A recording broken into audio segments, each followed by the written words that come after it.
Monsieur le Premier ministre, affaire Benalla, le secrétaire général de l'Élysée ment sous serment au Sénat. Gilets jaunes.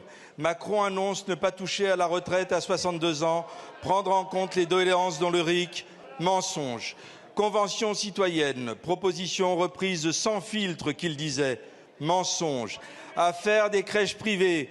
Une ministre ment sous serment à l'Assemblée nationale.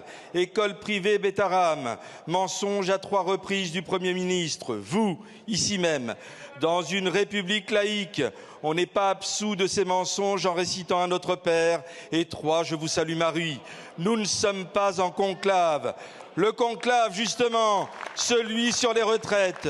Renouer avec le dialogue social, bla bla bla bla, foutaise, juste pour garder votre place.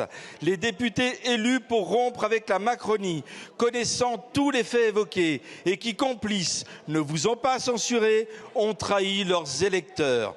2 tiers des Français veulent la retraite à 62 ans, ceux qui souffrent en fin de carrière et qui n'en peuvent plus d'aller mourir au travail.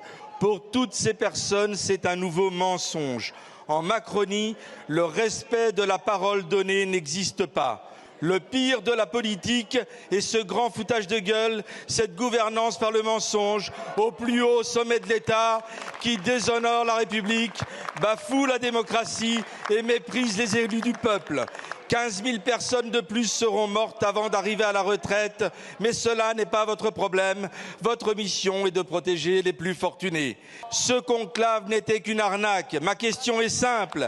Allez-vous enfin proposer au vote dans cet hémicycle l'abrogation de la réforme des retraites ?